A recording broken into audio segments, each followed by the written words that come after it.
네, 여러분 안녕하세요. 팽경장입니다. 오늘 저녁 9시 반에 CPI 이어 오브 이어 값이 발표가 되고 저는 이에 따른 오늘 비트코인 분석을 드리려고 하고요. 당연히 결과치는 3개입니다. 여기서 좀 주목으로 해주셔야 되는 것은 이전에 8.6%가 나왔고 예측값은 8.8%라는 점입니다. 이게 무엇을 의미하냐? 예전보다는 높아졌음을 의미하고요. 이 예측값, 이것은 컨센서스를 의미하는데 우리는 8.8%를 본다라는 것이 정해져 있고 여기에 따른 높아졌을까, 낮아졌을까, 동일하게 갈까, 이 세 가지 방향성이 나오게 된다는 거예요. 우선은 여기다가 적어 드릴게요. 8.8%보다 높아졌을 때, 예를 들어서 9.0을 찍어 볼게요. 그리고 8.8%보다 동일할 때, 그리고 낮을 때, 이것을 예측을 해보자면은 단기랑 장기를 나눠야 됩니다. 그래서 단장을 나눠야 되고요. 저는 장기부터 말씀을 드리고 싶은데 9%가 나오나 8.8%가 나오나 8.6%가 나오나 전부 그냥 장기작은 그렇게 좋지 않은 것으로 받아들이셔도 좋습니다. 왜 그러냐? 이게 과연 이상적인 증가율이냐라는 것이죠. 그런 점에서 봤을 때는 이어 오브 이어 값이 그러니까 전년 대비 이번 달 같은 경우에는 7월 21년도 7월 대비해서 9%가 높아졌으나 아니면은 8.6%가 높아지나 별다른 차이가 없다는 거예요. 단기를 제외하고 장기장에서는 여전히 인플레이션은 계속되고 있고 이게 여기 있냐 아니면 여기 있냐 이런 차이에 불과하니까요.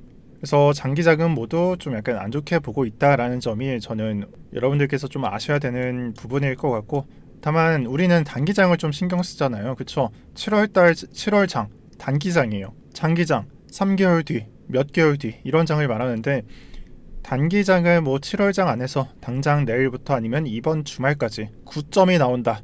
제가 지인한테 이걸 물어봤어요. 무슨 형, 이 CPI 이어 오브 이어 값이 9점이 나오면 어떻게 될까? 그분은 한마디로 표현을 하더라고요.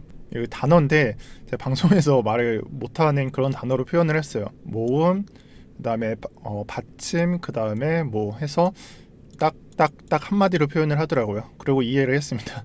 그리고 8.8점이 나왔을 때는 지금 차트 형태가 어떤가요? 4시간봉 차트를 보면은 이 차트를 저는 선반영이 되어 있다라고 평가를 하거든요. 그렇다면은 우리의 컨센서스가 8.8점대고 이 예상치와 동일하다라는 점에 있어서는 하락이 나오지는 않고 그냥 약한 반등이 나올 것이다 라고 보고 있고, 이제 문제는 8.6%가 나올 텐데 저는 물론 낮게 나올 것 같지 않다라고 생각을 하지만 그래도 경우의 수는 좀 확보를 해야 되니까 8.6%가 나올 때는 8.8%보다는 좋게 나올 것입니다. 그래서 반등이 나올 것이고, 이전에 고점을 넘겨주는 반등이 나오냐 그것까지는 모르겠어요. 여기는 가능하지만 나스닥으로 치면 여기까지는 좀 약간 아리까리하다, 애매하다라고 말씀을 드리겠습니다. 자, 그리고 이런 정석적인 설명 외에 제가 좀 경험적인 설명을 드리자면 21년도 22년도에서 금리 예측값이 있었고 그리고 금리 실제값이 있었습니다.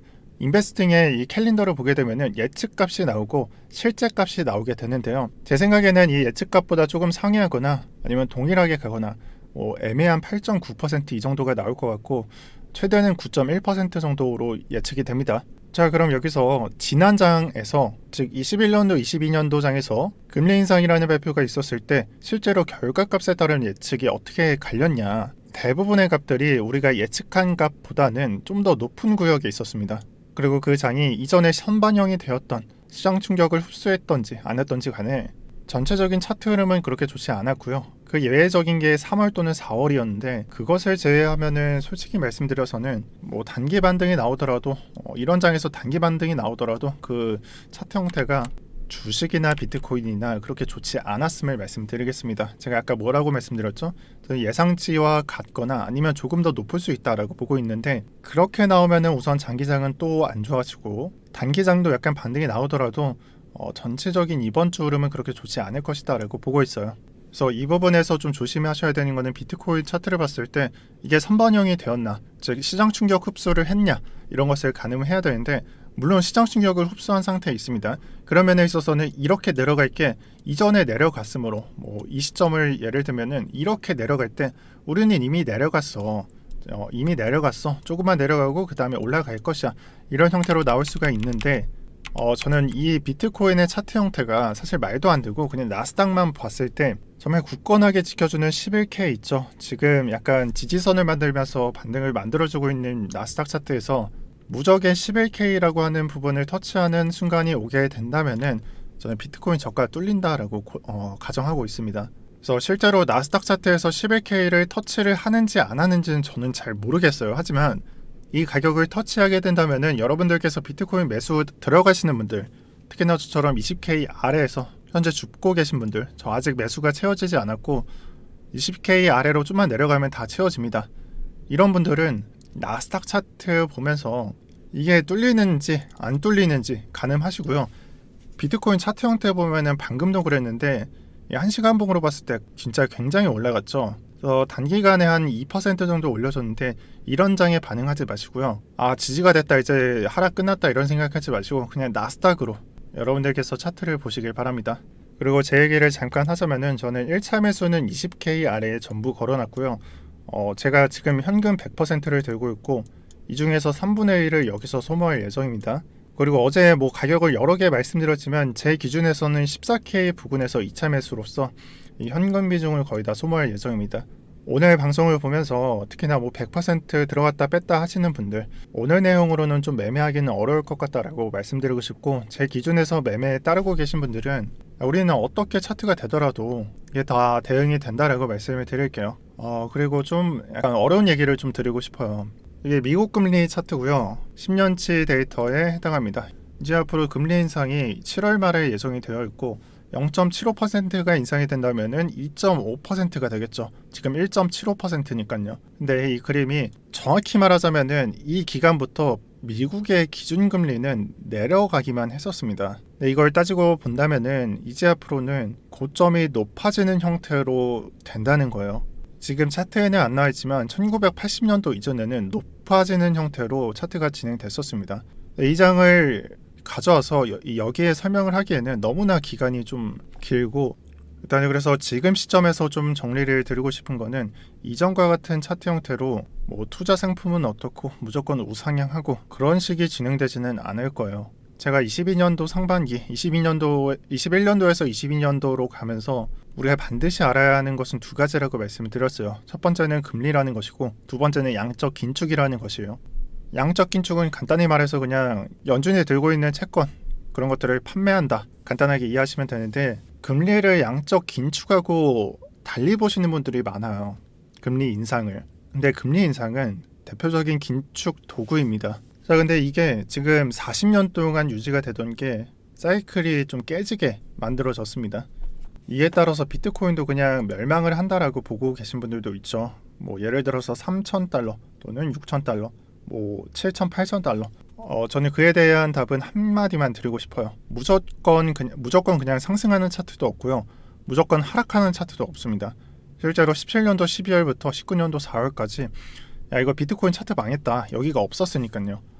그냥 줄줄 흐르겠다, 우리 사게 되겠다라고 말을 했지만 상승했다가 하락했다가 상승했다가 하락했다가 이런 사이클을 계속 반복을 하는 게 비트코인 차트예요. 실제 투자 상품도 다 똑같고요. 그러면은 지금 반년 이상 하락을 했잖아요. 그렇다면 이 하락폭은 그렇게 크게 나올 것 같지는 않습니다. 제가 이 말을 어떤 분들한테 드리고 싶냐면은, 지금 시점에서 들어간다고? 지금 투자를 하는 사람들이 어딨냐라고 보시는 분들 또는 적어주시는 분들한테 말씀드리고 싶습니다. 물론 13K나 이런 부분 노려서 들어가시는 건 좋은데, 이런 가격대가 좋은 가격대라고 말할 수 없는 분들은 글쎄요, 저는 잘 모르겠습니다. 과연 여러분들이 하락했을 때 매수할지도 모르겠고, 제가 봤을 때는 고점 기준에서 지금 현재가 74%, 또 제가 찍어드린 데가 80에서 84% 그런 부분이 되는 건데, 여러분들은 그냥 적합하게 매수하고 있는 거다라고 말씀을 드리고 싶네요. 그리고 오늘은 좀 얘기를 좀 세고 싶은데, 오늘 뉴스에서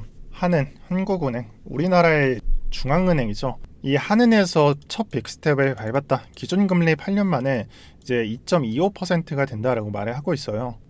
근데 제가 생각했을 때는 너무나 늦었어요. 자, 이거를 설명하려면 좀 오래 걸리기 때문에 설명은 안 드리겠지만, 저희는 미국보다는 금리 수준이 높아져야 됩니다. 이게 역전이 되면 절대 안 돼요. 근데 7월 말에 이제 인상을 한다면은 적어도 2.5%가 되겠죠. 1% 올라서 2.75%를 보는 분들도 한 10% 정도 되던데, 어찌됐든 간에 우리나라보다 높습니다. 그런 면에 있어서는 우리나라가 물론 좀 금리 인상을 일찍 했지만 우리나라도 이 금리가 높아질 수밖에 없는 구조에 있다라고 말씀을 드리고 싶고요. 여러분들께서 비트코인에 투자를 하시는 분만 있는 게 아니라 주식도 하시고 부동산을 갖고 있으신 분들도 있을 거예요. 제가 예전에 좀 말씀을 드렸지만 부동산의 사이클이나 이 시장 반영은 굉장히 늦어요. 사이클이 굉장히 늦고 비트코인이 가장 빠르고 주식이 그 중간에 끼어 있습니다. 지금 차트 형태를 보면은 비트코인이 먼저 큰 하락을 맞이했고 주식이 점점 계속 내려오고 있고요. 특히나 한국 주식들. 그 다음에 집값이 보합 상태를 이루다가 좀 떨어지기 시작했죠.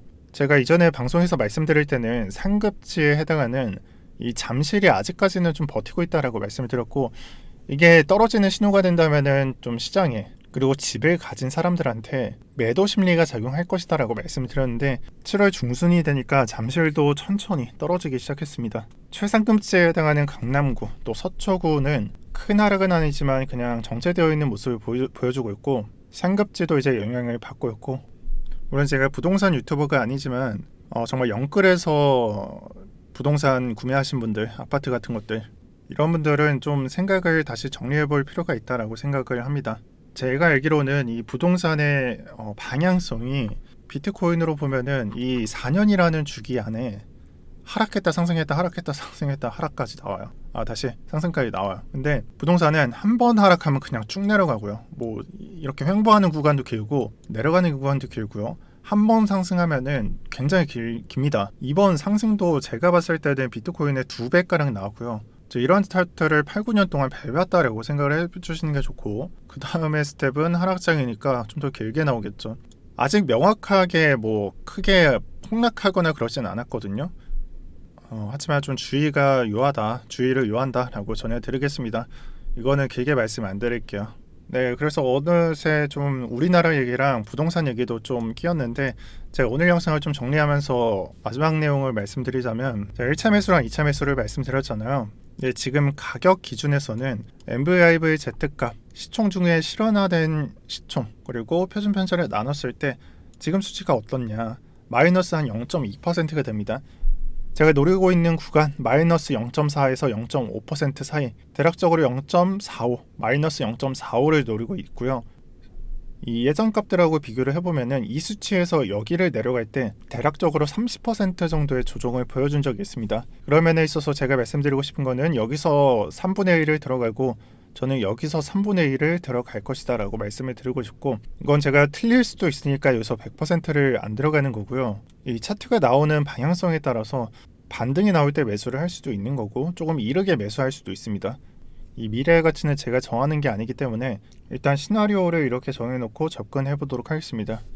그리고 매수를 기다리고 있으신 분들도 단기 반등이 나온다고 너무 답답해 그냥 바로 매수할 거야 라고 하시면 안 돼요. 가격을 지정해 놓았다면은 그 구간을 기다리셔야 되고요. 우리가 만약 틀렸고, 만약에 제가 틀렸다면은 아이디어를 수정해서 다시 매입을 할 수도 있어야 됩니다. 그런 면에 있어서 MVIV Z값이 마이너스 0.45를 제가 노리고 있다고 말씀드렸지만, 안 나올 때도 대비를 해야 된다고 말씀을 드린 게, 이 모든 매매를 할 때 똑같아요. 시나리오대로 안 흘러간다면 대비책이 있어야 됩니다. 그래서 일단은 시나리오는 고정을 할 거고요. 아직 결과가 한 4시간 정도 남아서 이 결과치에 따른 차트 형태 보고 이번 주 매매 방향 결정하도록 하겠습니다. 네, 오늘 영상 여기서 마치도록 할 거고요. 오늘도 평경장이었습니다. 그리고 마지막으로 이 부동산 구매하신 분들 너무 암울해하지 마시고, 특히나 영끌하신 분들 너무 암울해하지 마시고요. 비트코인처럼 이렇게 마이너스 80% 자산이 아니라는 거를 생각을 하면서 깊은 생각을 해보시기 바랍니다. 네, 시청 감사드립니다.